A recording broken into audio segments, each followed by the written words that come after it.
Ketua DPRD Makassar Rudianto Lalo mengatakan paripurna dengan agenda penjelasan wali kota terhadap LPJ APBD 2019 sebatas untuk mengetahui alur penggunaan anggaran selama ini dari perspektif eksekutif, sementara pemandangan fraksi akan digelar selanjutnya. Penjelasan Wali Kota Makassar terhadap Ranperda LPJ APBD 2019 telah diserahkan ke DPRD Makassar pada rapat paripurna Dewan Jumat 17 Juli lalu. Selanjutnya, LPJ APBD Pemkot akan kembali diparipurnakan pekan depan dengan agenda pemandangan fraksi-fraksi setelah mendengar penjelasan PJ Wali Kota. Ketua DPRD Makassar Rudianto Lalo mengatakan khusus untuk penjelasan Wali Kota terhadap LPJ APBD 2019 lebih fokus pada penyampaian alur pemasukan dan pengeluaran anggaran, mulai dari pendapatan daerah hingga laporan operasional keuangan pemerintah. Baru penjelasan Wali Kota terkait dengan pelaksanaan APBD 2019.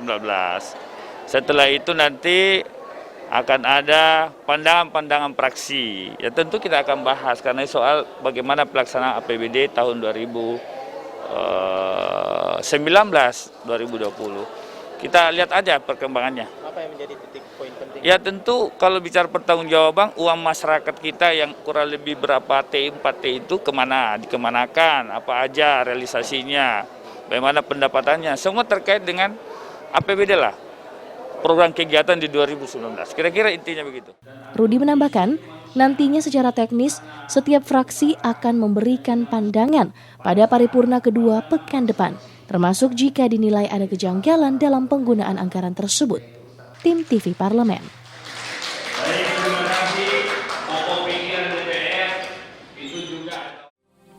Sementara itu pemirsa, Sekda Kota Makassar Andi Muhammad Ansar menegaskan sinergitas antara lembaga terus terjaga di tengah pandemi COVID-19. Ia menyebut tantangan ke depan adalah bagaimana memulihkan kembali perekonomian.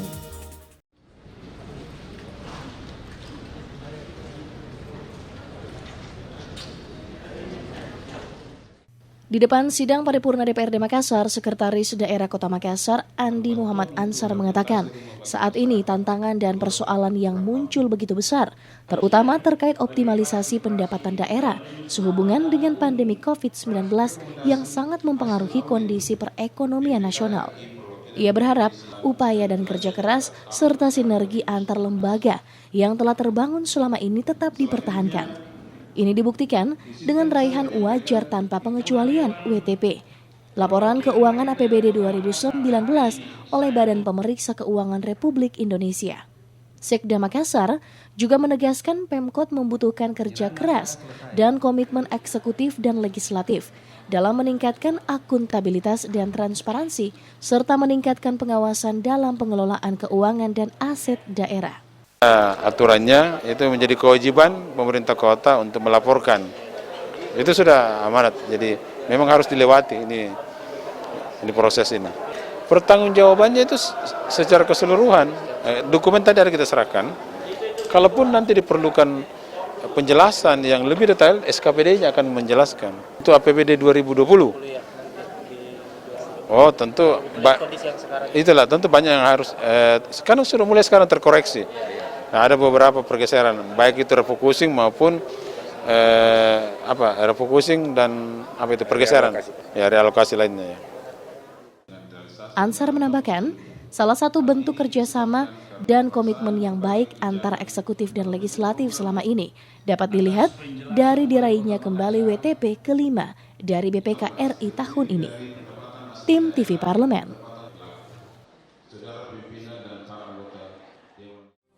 Baik pemirsa, informasi tadi sekaligus mengakhiri jumpa kita di TV Parlemen untuk edisi hari ini. Saya Tirza Ivana mewakili kerabat yang bertugas, pamit undur diri dari hadapan Anda. Ingat untuk tetap jaga kesehatan dan jaga kebersihan Anda. Selamat malam, sampai jumpa.